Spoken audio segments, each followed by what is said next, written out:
Abram-se as portas do paraíso real.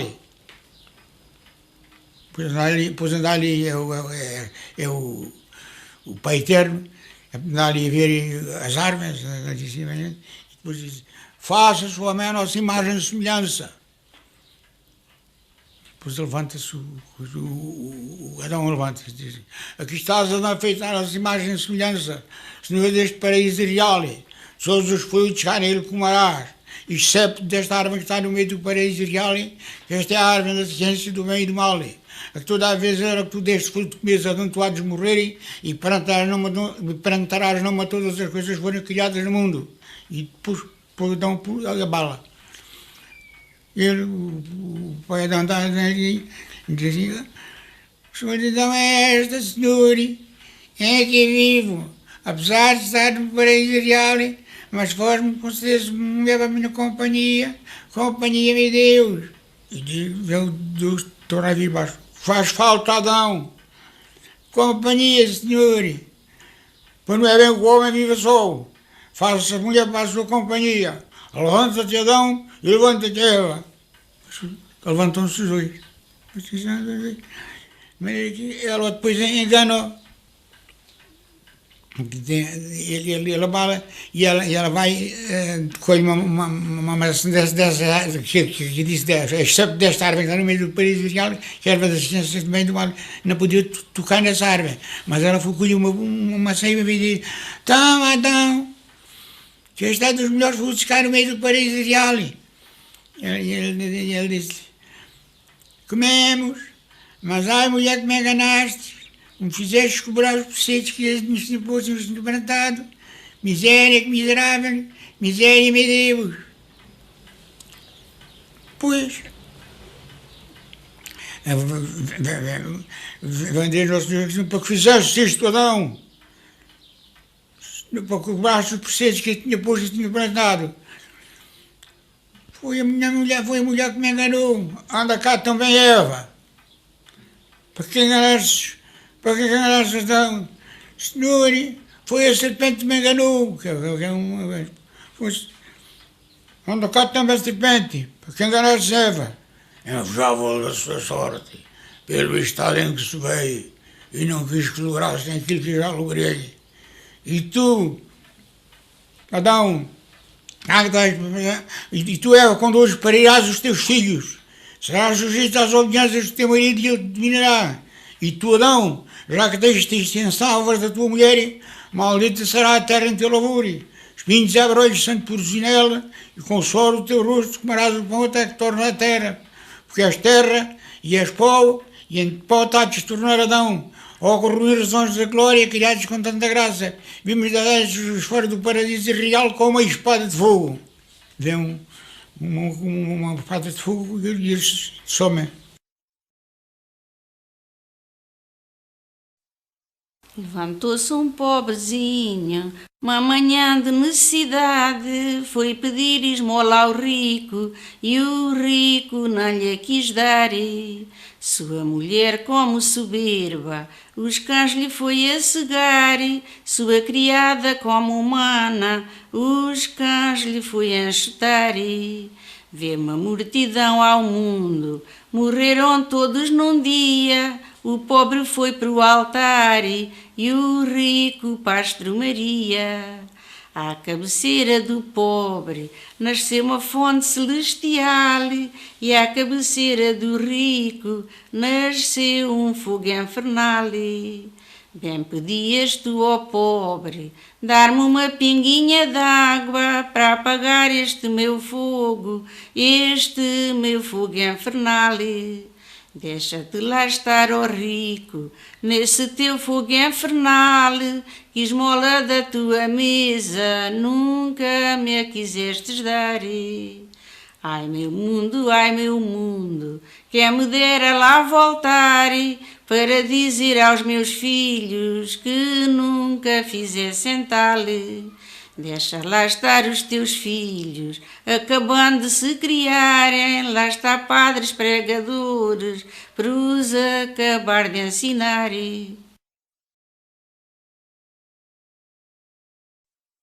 Entrou um pobre pediu onde estava o cidadão. uma esmolinha a chorar e com o seu chapéu na mão. Miserável estado me vejo, uma esmolinha ignorando, ó rico dá-me jantando algum do vosso sobejo. O rico por não ter pejo fez que o pobre não ouviu, o pobre repetiu pedindo com caridade, para matar a necessidade. Então um pobre pediu. Responde-lhe o rico avarento, vá-se daqui para fora, eu não tenho troco agora para lhe dar para o seu sustento. Chamando ao mesmo tempo pelo seu guarda-portão, que fosse chamar ladrão àquele pobre aleijadinho, que ia pedir coitadinho onde estava o cidadão. Saiu o pobre aleijado da casa do malfeitor, encontrou um trabalhador e da mesma casa criado. Anda cá, ó desgraçado, que eu a fome te quero matar. Como aqui do meu jantar, e que pobre sou e pobre fico, nunca mais peças o rico uma esmolinha a chorar. Trataram de sentar, um ao outro deu de comer, o rico por muito ter e as molas de quis negar, mas Deus sabe castigar qualquer fidalgo barão. Ninguém tenha a presunção de dizer que não precisa, que se pode ver sem camisa, com o seu chapéu na mão. E agora vou dar a resposta. A resposta é: ó rico, tu bem podias repartir com quem não tem, logo lá na outra vida paga Deus a quem faz bem. Para que te serve tanta riqueza e outros com fome a morrer? Dá esmola podendo ser e compadece da pobreza. Junta à tua mesa os inválidos todos os dias, nas noites chuvosas e frias das albergue ao desgraçado, compadecer dos pobres coitados. Ó rico, tu bem podias. A saberes que direito à vida todos temos neste mundo, mas como Deus não há segundo, nos trouxe esta medida. Não te deu para ti mais comprida nem mais curta o pobre porém? Lembra-te que o Pedro Sem, de rico passou a pobre, não foi por ter coração nobre de repartir com quem não tem. Despreza os grandes salões, desse deslumbrante gozo, será o eterno repouso das sonebras solidões. Cumpre com as tuas obrigações que a lei de Deus está estabelecida. Essa igualdade constituída amo os pobres para te respeitarem, vê as contas que há de darem logo lá na outra vida. Ali naquele casarão está um velho cego artista, com fome, falta de vista, não pode ganhar o pão. Está deitado no duro chão, sem arrumo de ninguém. Vai-lhe dar algum vintém, mata-lhes a necessidade, logo lá na eternidade, e paga Deus a quem faz bem.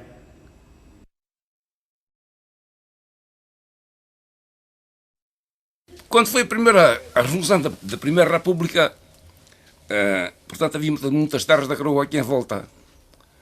Está claro, de forma que essas terras o povo quis tomar conta delas. Mas depois, foi como aconteceu agora, veio a reação, portanto, os seus monarcas, aqui os seus palhas, que era aqui os da Maúcha, e os senhores gilis fugiram para lá para fora, também com medo da Revolução, não está a compreender. E então o povo quis tomar conta das terras, de forma que houve aqueles marinheiros de água a pé, meteram-se aqui, meteram-se ali, para entregar as terras ao povo. Mas eles deixaram cá os seus caciques. Eles deixaram cá os seus feitores. Portanto, enquanto a tropa esteve metida nisto ao lado do povo, o povo venceu assim que a tropa deixou isto, pronto, foi tudo água abaixo. Tanto que ali na sobreira gorda havia uma sobreira que era a sobreira da audiência.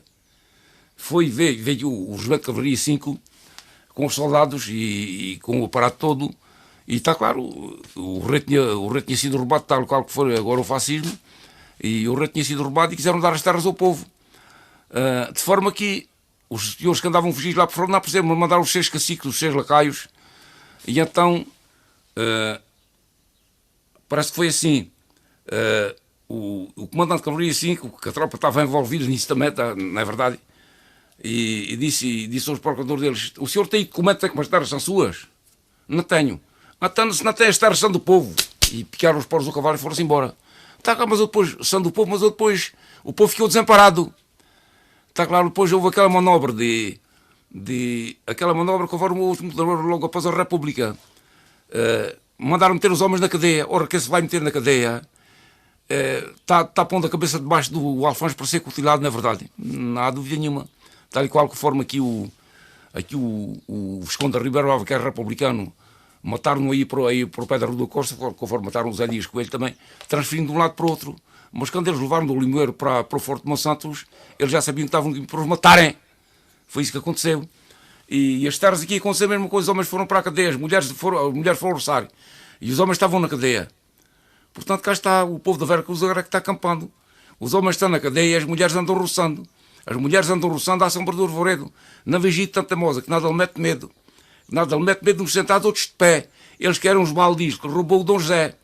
que roubou o donzei a tirada da cortiça. E o povo da Vera Cruz, agora é que está acampando. Os homens estão na cadeia, as mulheres andam roçando. As mulheres andam roçando à sombra do arvoredo. Não vi gente tão teimosa que nada lhe mete medo. Que nada lhe mete medo, uns sentados, outros de pé. Eles querem os baldis que lhe roubam o Dom José. Os baldis, essas terras baldis que eram da coroa. Que lhe roubam o Dom José a tirada da cortiça. Eles hão de ficar sem nada se lá entrar a justiça. Eles hão de ficar sem nada se lá entrar a justiça. Pô, o que sei isto? Está claro, daquilo que é que eu ouvi contar aos meus pais, e algumas Chico Palma, e o meu avô também era. Foi que mais gente, a gente tivemos cá esta, que o meu avô ainda esteve preso por falsos republicanos. Depois começaram os republicanos, começaram a ser dados por falsos republicanos, conforme o Zé Álvaro esteve preso, outros tiveram presos. Aparece, a reação sabe sempre dar as suas golpadas como eles querem e entendem muito bem.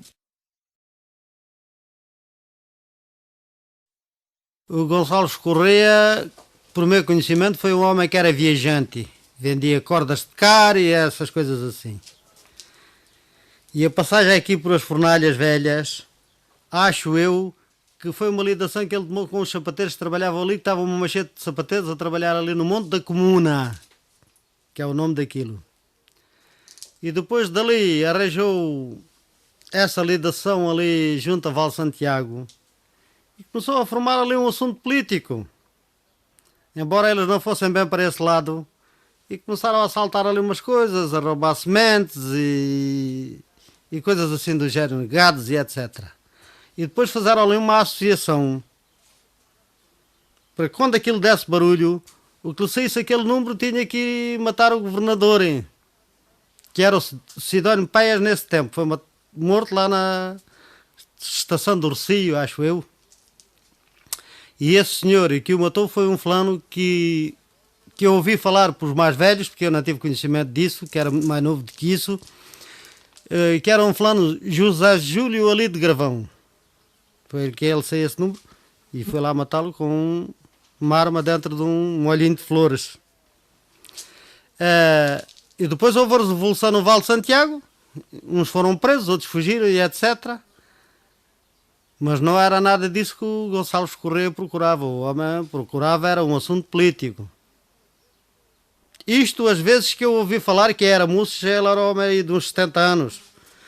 Também a informação que tive foi que ele deixou de cortar o cabelo e fazer a barba, com o cabelo grande e a barba grande, conhecia uns quantos anos. Não foram muitos, que ele era o mesmo mais velho do que eu.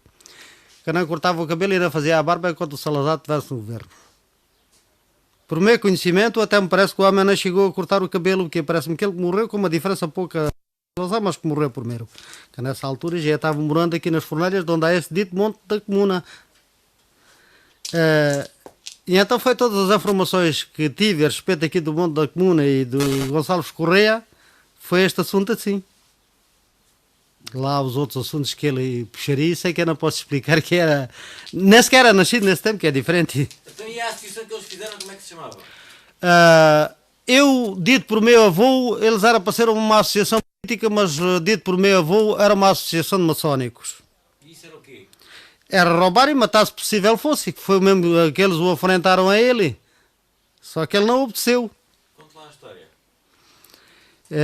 O meu avô nesse tempo era moral de uma machê de ovelhas e foram lá para se ele associar e ele não se quis associar. Disse que não tinha tido ideias para gatuno e então desta vez ainda não conseguia ser. E eles depois até lhe disseram se eles viessem ali e quisessem levar uma machê de borregos. Ele deu-lhe resposta: se forem só vocês os 6 não levam nenhuns. Agora se vierem 20 ou 30 até os podem levar todos.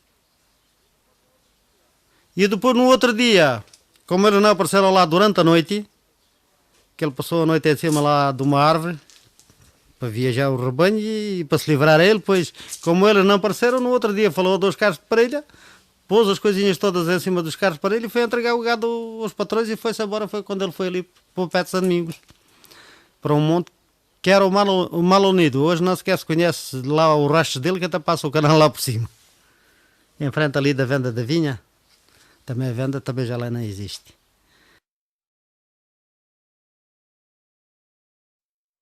Oh, amiga, A guerra de 41 é um caso muito curioso, mas pouco se pode explicar. Mas qualquer coisinha. Quando foi da iniciativa dos senhores alemães andarem a conquistar nações pequenas para depois deitarem à Rússia, foram uns alarmes qualquer, julgando que iam capturando em 3 ou 4 nações que iam contar com a Rússia. Mas a Rússia era mais perto do que os alemães. O que ninguém sabia era o segredo deles.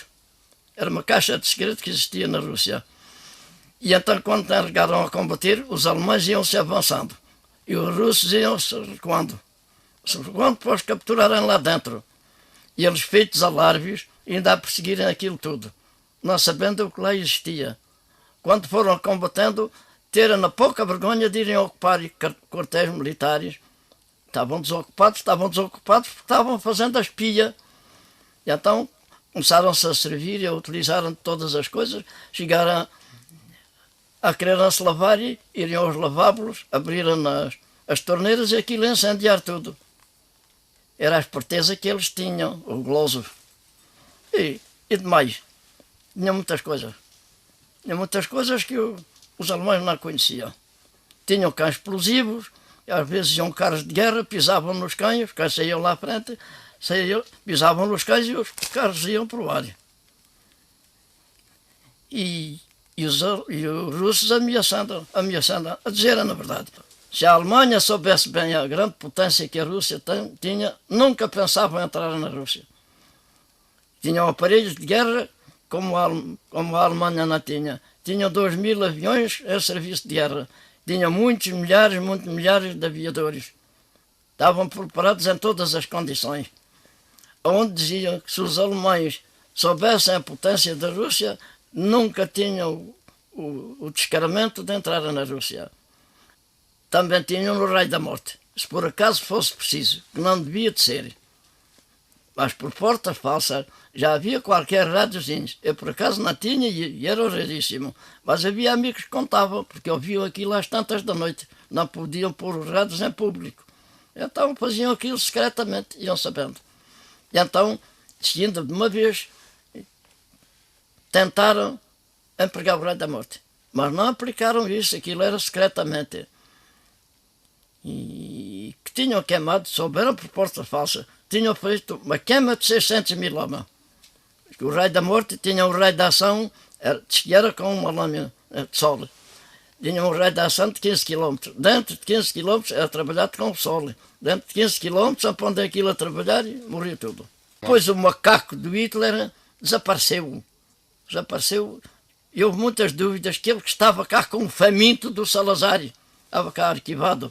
Mas depois soube mais qualquer coisa. Olha, isto contou-me um chofer aqui do Sr. Guedes, que era o dono deste Monte Grande que há antes de se entrar aqui em Portela. Era um homem que sabia muito também. Mais do que eu, porque eu não sabia nada. Eu alguma coisa que sabia ou que sei, foi diz que eu ouvindo aos outros. Quando ele desapareceu, houve suposições dele ser comparecido na Itália. Porque havia uma casa, uma loja de capela em Itália, e tinha lá um empregado que tinha o mesmo nome do Hitler. Era Adolfo. O Hitler era Adolfo. E houve uma suposição, porque ele chegou à loja com a senhora, deixou o carro à porta.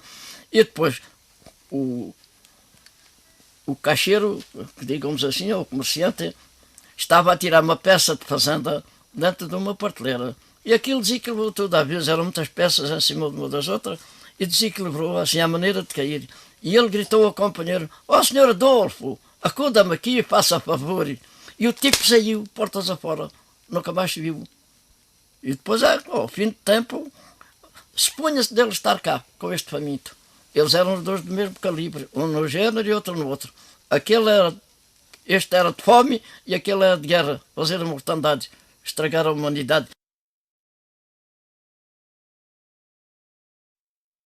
Naquele tempo daquela festa, que chamavam, não sei se foi a festa chamavam festa de ofrendas e aquelas coisas assim, há muitos anos, deve haver aí, bem a pouco, deve haver uns 45 anos, ou 46 anos, uma coisa assim. Foi quando viesses ali de fora, que vieram Lisboa e aquela gente. E eu depois, os lavradores, com os criados, compraram cada a sua farpelazinha e para tal criador aparecia um rei. E as filhas desses lavradores é que foram servir de apanhadeiras de azeitona, que eram as apanhadeiras de azeitona, e fingindo que eram as apanhadeiras, que eram as trabalhadeiras do campo, as camponesas, não eram nada.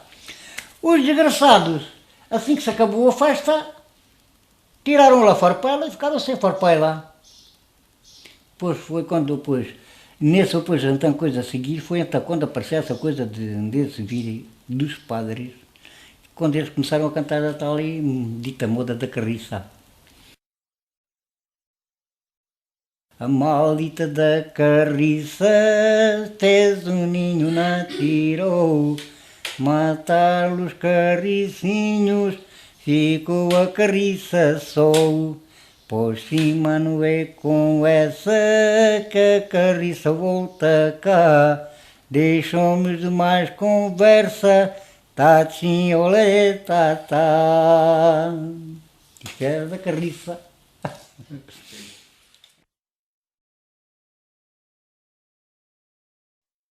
A lobochense na serra, eu ainda não sabia, debaixo de um arvoredo, trabalho com valentia, trabalho com valentia, cada um na sua arte. Eu ainda não sabia, há lobos em qualquer parte.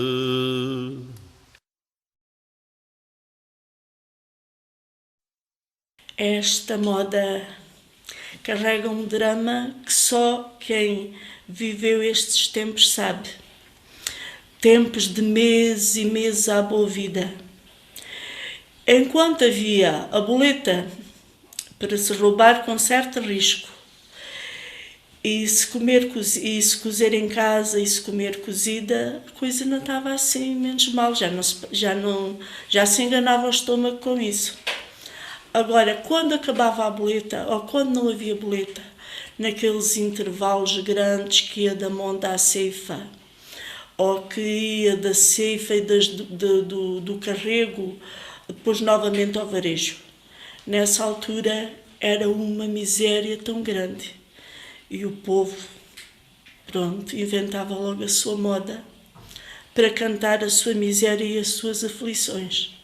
E o povo nessa altura, e passado já mais nos anos, talvez nos anos 60, talvez o povo já tinha um bocadinho mais de liberdade de ir à Câmara, porque eu não estou a ver esta moda nos anos 40 e tais, eu não estou a vê-la lá à porta da Câmara de forma nenhuma, mesmo a pedir com muito respeito e com a alma nu. Mas nesse tempo ela já se podia cantar. Portanto, a moda é: nós somos trabalhadores que no campo trabalhamos ao rigor, ajudando o lavrador, para ver se nos salvamos. Quando não temos trabalho, à Câmara nos dirigimos, a pedir ao Presidente que tenha dó desta gente, que lhe dê algum destino. que lhe dei algum destino, que lhe dei algum gasalho. À Câmara nos dirigimos, a alegar o que sentimos quando não temos trabalho.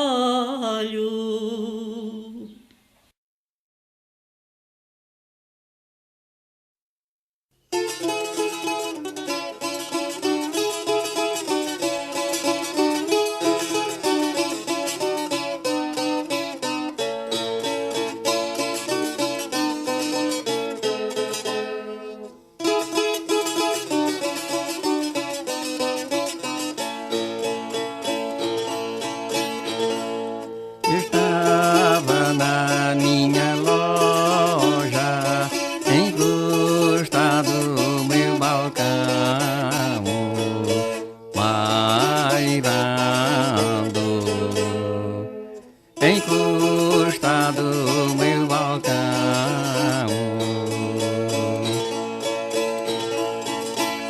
Ouvi uma voz dizer: e vais preso, João Brandão,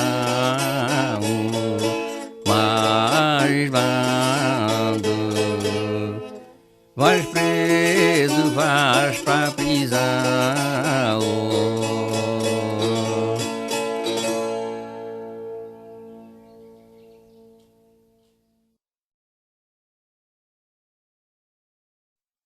Quando começou a greve das 8 horas, eu lembro-me que foi no ano que aprendi a ceifar. E o meu pai era caseiro, caseiro chamava-se aquelas pessoas que estavam por conta do patrão, que viviam nos montes, nas casas dos patrões. E então o patrão achava que, como era caseiro, vivia numa casa dele, tinha outros compromissos que não teriam as pessoas que ele vinha contratar nas vilas ou nas aldeias para a dita ceifa. De maneira que, como éramos caseiros, na greve das 8 horas, começámos a trabalhar já depois de realmente os patrões terem aceitado como custo de 8 em 8, quer dizer, começava-se às 8 horas, almoçava-se ao meio-dia e depois deixava-se trabalhar às 5. E as pessoas que viviam nos montes, por conta do patrão, tinham que começar à mesma, de sol a sol, porque ele achava que, como viviam lá no monte e não sei o quê, tinham outras obrigações perante ele, o patrão. Eu lembro-me de um episódio muito engraçado que foi assim, como éramos caseiros, começávamos sol a sol, e o rancho, nessa altura, estávamos ali, o monte ali, era de um senhor, de um labrador, que é chamado Justas, eles chamavam-lhe o Gafanhoto, e vivíamos no monte dele, que era a Cobeira, no monte por conta dele, que era a Cobeira. E a gente íamos começar a trabalhar, mas o outro rancho que vinha de Portela e só chegava ali, só começava às 8 horas, portanto tinha ficado assim decidido, o pessoal não trabalhava menos das 8 horas.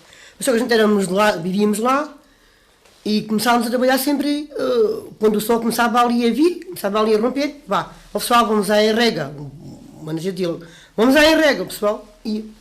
Nessa altura, o meu pai também estava, ele que estava por conta do patrão, porque éramos nessa altura solteiros, posto lá, e o meu irmão, eu lembro-me deste episódio por causa disto. E o meu pai chegou ali, andava a guardar a ovelha, chegou ali com o gado e disse assim: então, mas afinal, o que é que se passa? Então, os outros ainda não chegaram, vocês já estão a trabalhar? Olha, o patrão disse que temos de trabalhar logo na estação. Vá, tu e o teu irmão vêm aqui para a sombra do chaparro. Vá. Enquanto o rancho de Portela não chegarem, vocês não começam a trabalhar. Mas eu não tinha nada a ver com o patrão, vocês não trabalham sem o rancho de Portela chegar. Não tens nada a fazer para a renda, nessa altura fazíamos rendinha, nas horas vagas, depois. E ficas aí debaixo do chaparro com o teu irmão sentados, e quando o rancho de Portela chegarem, é que vocês começam a trabalhar. Éramos novinhos, naquela altura, eu e meu irmão, que ele é mais velho do que 3 anos, e viemos, meu pai tinha mandado, olha, trouxemos a foice e viemos sentar na sombra. Só quando o rancho de Portela depois chegou, que lá tiveram a arranjar as coisinhas, começaram a trabalhar, nessa altura, agora vão também. Só que o patrão achou que aquilo não era, quer dizer, ele, é como o outro, não sabia bem, né? Porque aquilo, o pessoal que estava nos montes, trabalhava além do sol nascesse, às vezes de manhã, 1 hora e tal, porque era conforme a hora que o sol nascesse, e depois quando os outros abalavam, às 5 ficava até que ele se punha. Quer dizer, os caseiros nesta altura faziam outro dia de trabalho, vamos lá. Afinal, depois o meu patrão veio a saber da história e despediu o meu pai, quer dizer, me mandou para a rua. E lá víamos outra vez de malas enroladas, porque o meu pai tem agora 76 anos, mas ele diz que nunca teve amizade a patrões. Então assim que não me agradava, enrolava a tenda, lá víamos outra vez de malas enroladas para a casa da minha avó, nessa altura que era a mãe do meu pai, que vivia aqui em Portel, na Rua do Odeiro, onde eu nasci também. Pergunto ao vento que passa, notícias do meu país, o vento cala a desgraça, o vento nada a medir. Portugal, mal governado, por ter ruim governante, e eu, português imigrante, sem querer ser imigrado. O meu lar abandonado, o país de minha raça, por gosto não sei quem faça, mas a vida é incerta e quando a saudade aperta, pergunto ao vento que passa. Aqui, longe da minha aldeia, onde nasci e fui criado, mas por não ter fui obrigado a emigrar para a terra alheia. Aqui a voz me escasseia, não entendo rei nem juiz, e não sei ler, sou infeliz, sinto dor, sinto tormento, e às vezes pergunto ao vento notícias do meu país. Resposta não me quer dar, e a saudade que eu sentia era ir para lá um dia e nunca mais para aqui voltar. Mas que posso eu lá ganhar, onde a pobreza se abraça, onde a miséria enche a taça e muitos não têm pão. Quem fala vai para a prisão, o vento cala a desgraça. Portugal, o meu cantinho, que saudades que eu tenho tuas, mas por desgraça continuas a não me servir de ninho. E eu sinto amor, sinto carinho, por tudo quanto te fiz. Sou o português de raiz, e quando pergunto por ti, ao vento que passa aqui, o vento nada me diz.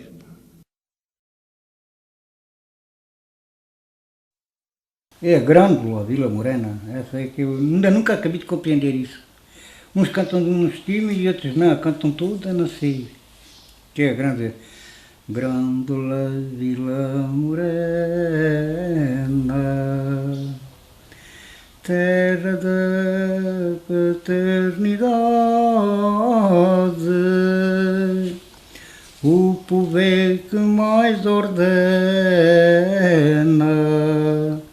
e dentro de ti, ó cidade, dentro de ti, ó cidade, e o povo é que mais ordena, terra da paternidade, e Grândola, Vila Morena, em cada esquino amigo, em cada rosto igualdade, Grândola, Vila Morena, e terra da paternidade. À sombra de uma azinheira, ela não sabia a idade, juram ter por companheira, e Grândola tua vontade. Sei que eu sei, e as madres não cantam. Cantem moços do meu tempo, rapazes da minha idade, fazemos todos amigos e não haja aqui falsidade.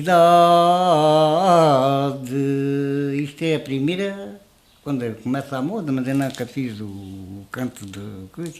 Essa sei que é a primeira, vai logo para... Antes de grândula, que é para coisa. Para seguir ou depois.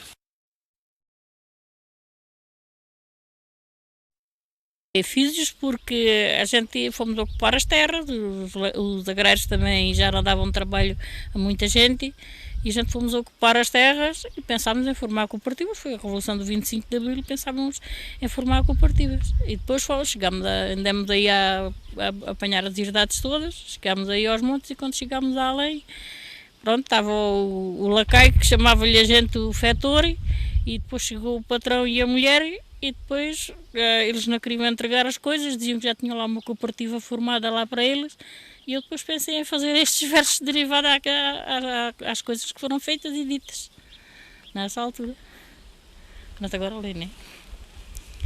No dia 3 de setembro, dia da nossa alvorada, fomos ocupar as terras, foi a cooperativa formada. Quando a Pégora chegamos, o lacaio estava presente, disse logo com rancor e não entregava nada à gente. Nisto chegou o patrão com o filho e a mulher, o cabelo dele dava graça, parecia um bicho qualquer. Ele, ao chegar, perguntou que é esta atitude tomara, e logo lhe responderam toda a gente que ali estava. Ele disse que já tinha uma cooperativa formada para continuar a explorar a gente que lá trabalhava. O lacaio ainda pensou que os trabalhadores dividia. Ele ainda perguntou quem para o lado dele ia. Ninguém foi, pois claro, isso era já de contar. Só foram 2 velhotes, mas nós temos de perdoar. São pessoas já idosas e não estão esclarecidas, pois não é de admirar, nunca viram cooperativas.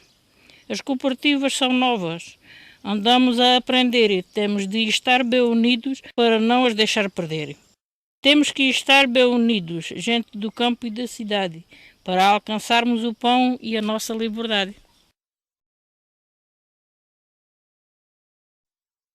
Quando se deu o caso de matarem os camaradas, e pronto, foi quando mesmo foi a grande revolução que dava as tomadas de terra, e pronto, nós atirávamos para aquelas tomadas de terra dos gados, de coração e alma, porque nós trabalhámos tanto e víamos as coisas atirarem-nos à gente sem que eles fossem donos delas, e a gente é que tínhamos feito tudo e trabalhado.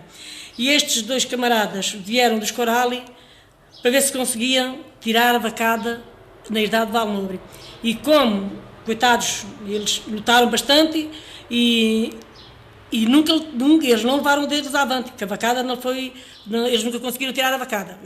Os trabalhadores conseguiram desviar a vacada, só que pronto, a morte deles foi trágica e foi triste pela maneira como eles atiraram, à queima-roupa e mataram o rapaz e depois mataram o homem. E até os próprios guardas julgavam que era pai e filho.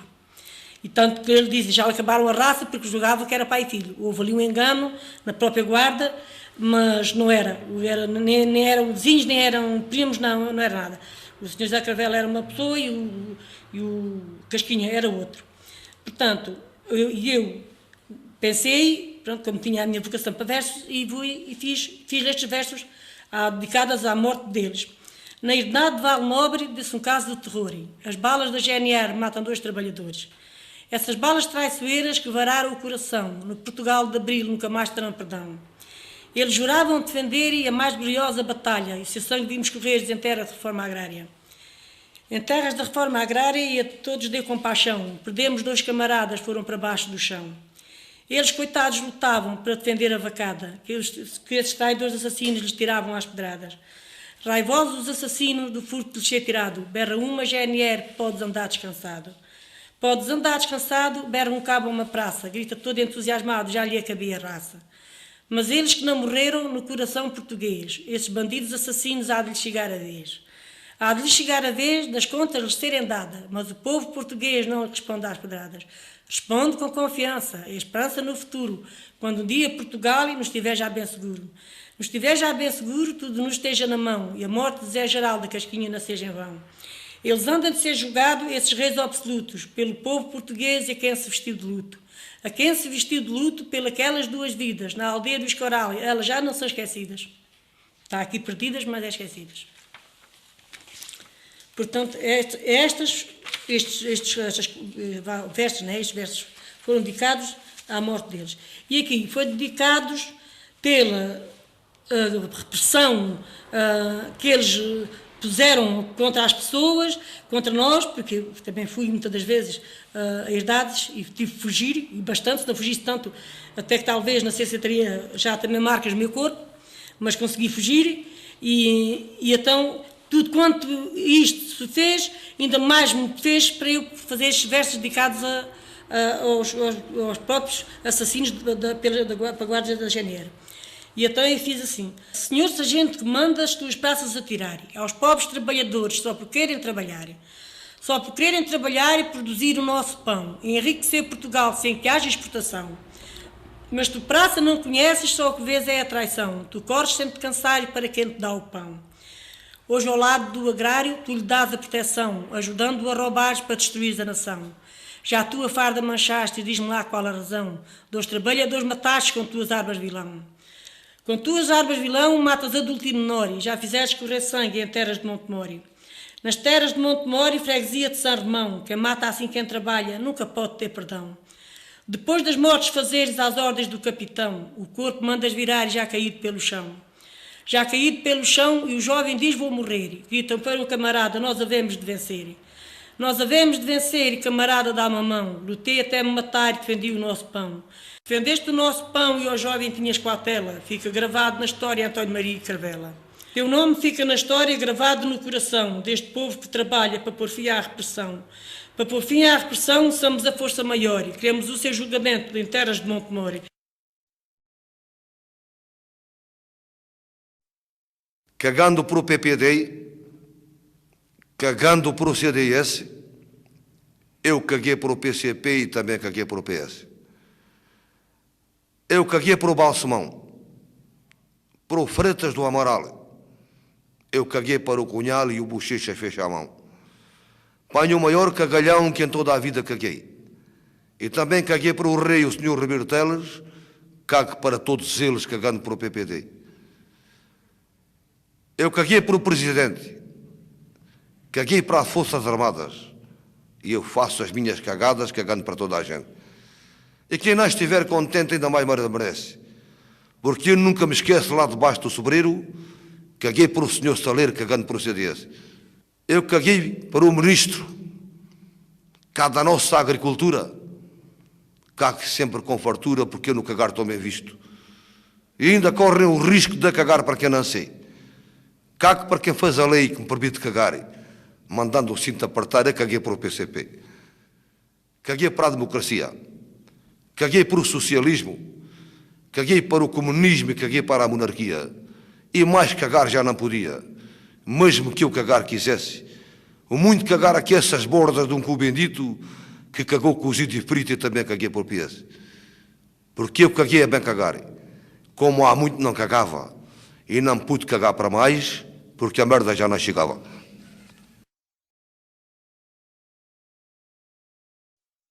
Maldita sociedade, estás tão mal organizada.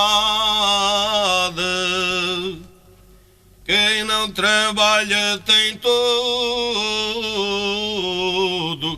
quem trabalha não tem nada. Um camponês alentejano, camponês agricultor, tu trabalhas todo ano, dás produto,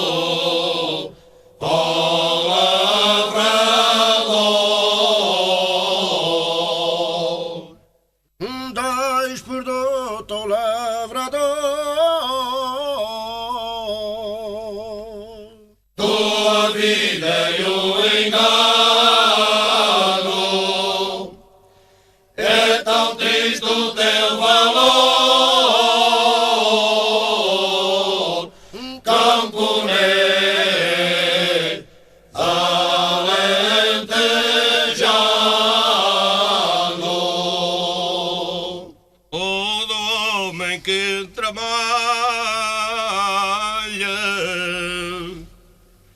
não deve nada a ninguém.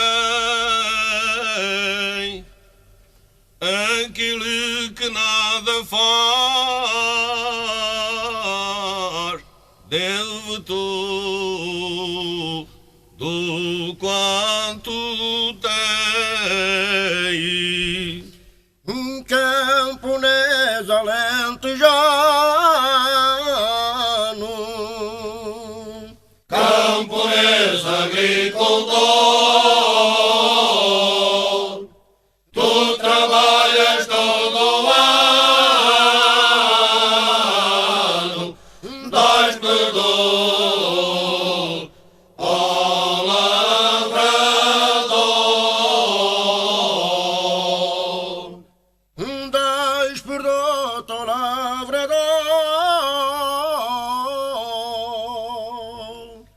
tua vida e o